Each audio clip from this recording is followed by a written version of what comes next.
came to pass, as Jesus went past in the midst, Samaria, Galilee. As he's entering the midst, comes up a certain village, met him 10 lepers.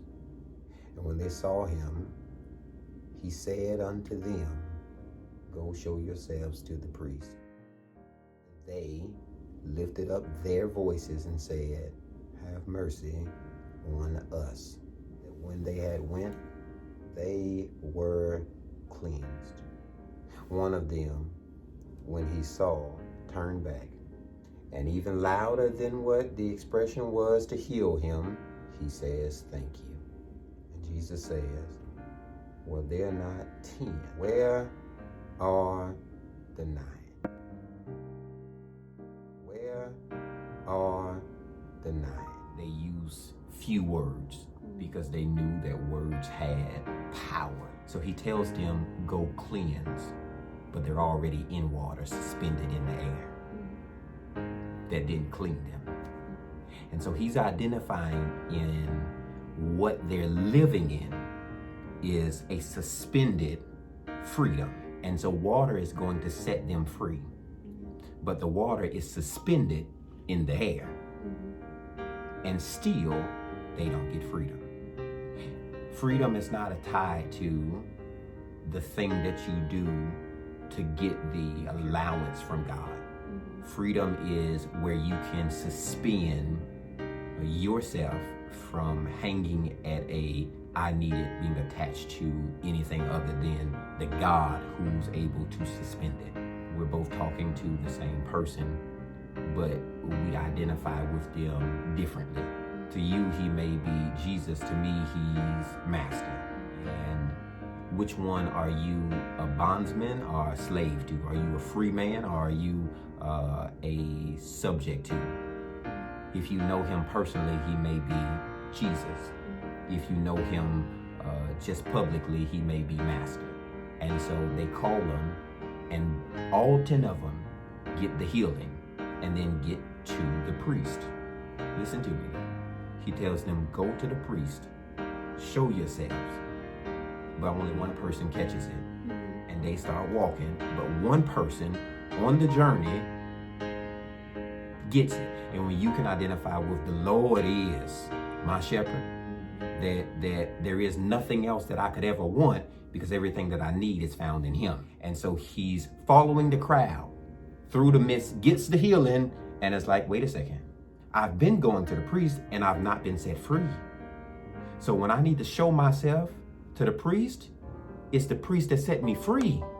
It's the one who spoke to me, the one who identified with I was already in my freedom, but I was suspended trying to get to them through too, because they're going to the priest glorifying God, but God is right in front of them saying, I'm right here. And can you see God even when they say God is over here? If they say he's over here, if they say he's over there, don't believe him.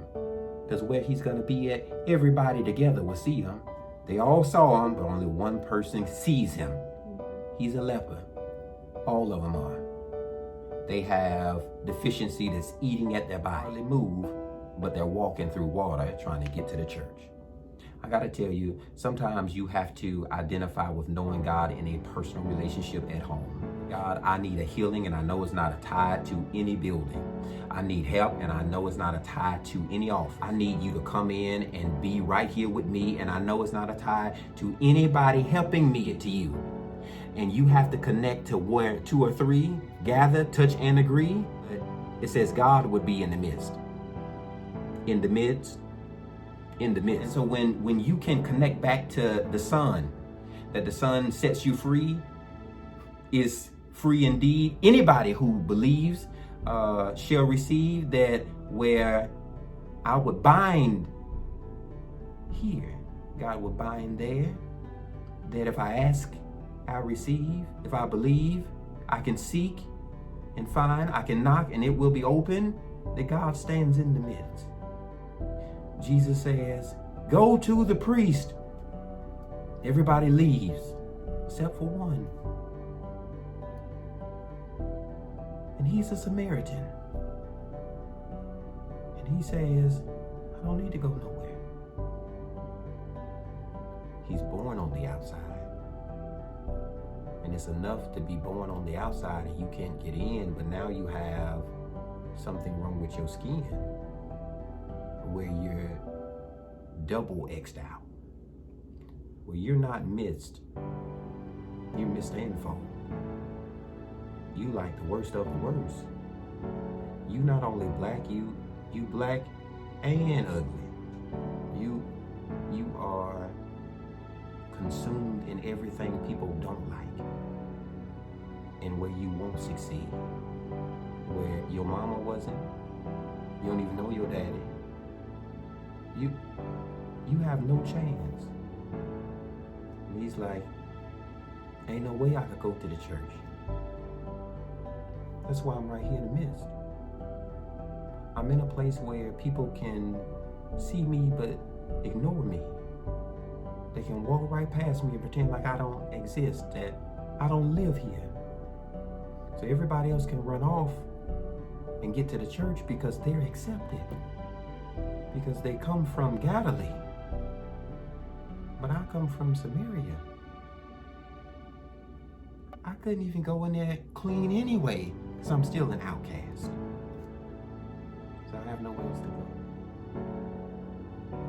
And right there, he says, thank you. Thank you that you stayed. You connected to people that you guys got the healing at the same time. So nobody's left behind, they leave you behind. And it's not that they're not pursuing purpose, you're on a different passion. It's that they think God is over there in somebody else, but can't identify with the God who stands in the midst if we all connect together. That speaks to connections. That speaks to who do you connect to that can see God in you and you see God through them. It's the person that you're connecting to, it's the group that you associate with. Are they tuned in where God can dwell in the midst of them, or you got to run somewhere to get them? Talking about you around in your house and you feel God. You don't have to have a praise team. You ain't got to be in choir practice. I'm not talking about prayer meeting. I'm talking about a praise session at the house. I'm talking about in the car. I'm talking about while you're in the closet, can you and him get together and bring God in the room? Can he be in the midst? Mist is something that is suspended. It is in the air. It's unnatural to stay there, but it stands there waiting for God to show up. See, the atmosphere is right because Jesus was about to walk through. And the mist says, I'm not only water, but I'm air too. And I know God is coming and he's going to need the water to perform through. So I'll stand right here for however long it takes in the midst of it for Jesus to walk through. And if the mist can identify with I need to be suspended so that somebody can get healed, where are you that you can walk through it and receive what God had prepared for you even before you knew?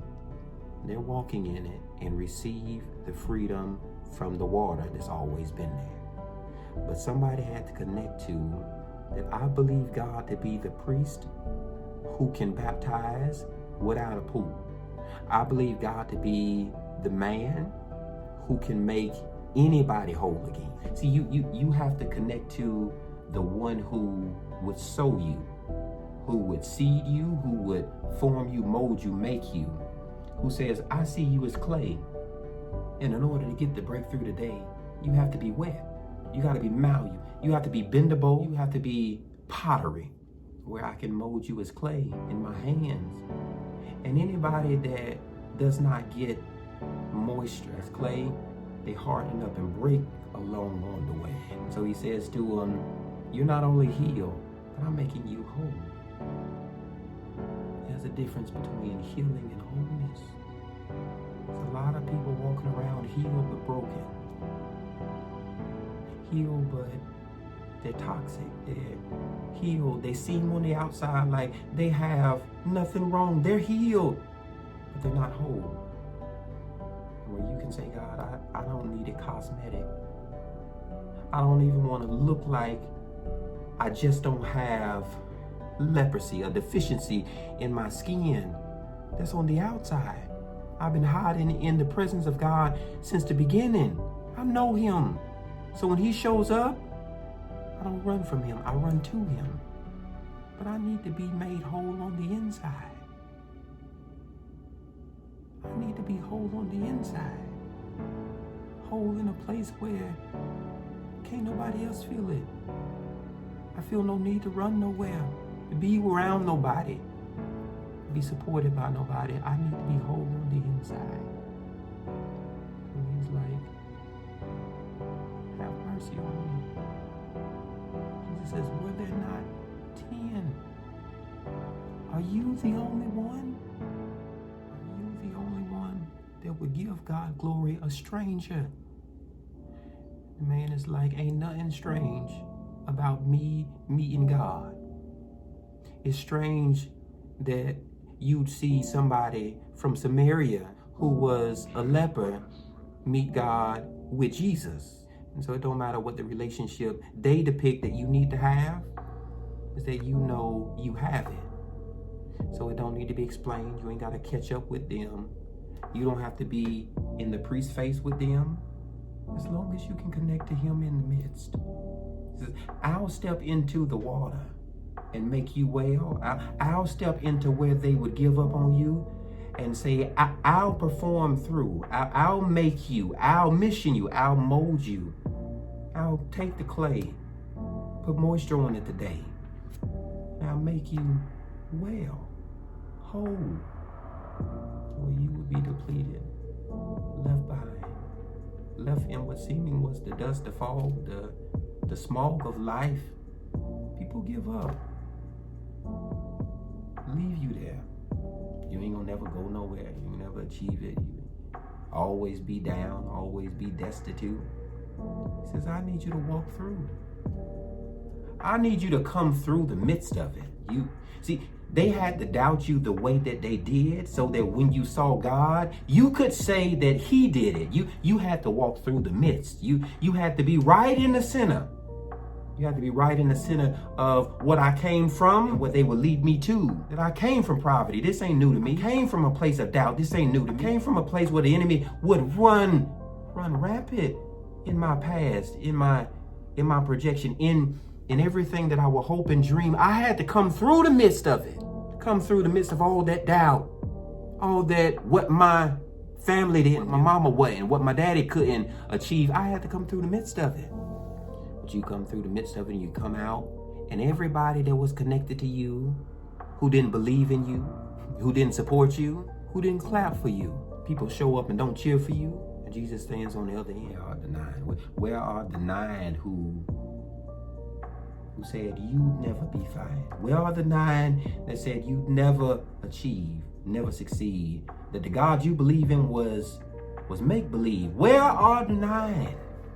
You must be a stranger to them, but you're no stranger to God. So where are the nine?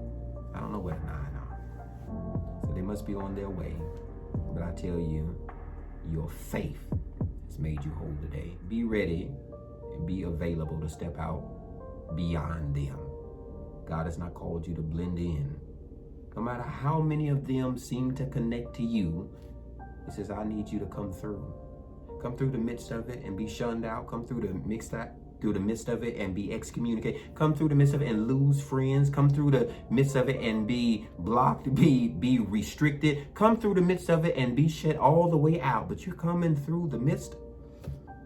You're coming out of it. You coming out of being shadowed. You're coming out of being downplayed. You coming out of being doubted. You coming out of people playing you. You coming out of people trying to manipulate. You coming out of the midst of it, because you coming out whole. You coming out whole and well. Whole, well, feeling good, looking out bigger and badder and better. You coming out can speak better. You coming out you got a glow to you. You look like you got the midst on you. He says you coming out of it. Won't be nobody to dispute you when you walk into your future. You coming out when you walk into your calling. Nobody can hold you to where you was, because you're coming out not a Samaritan, not a leper.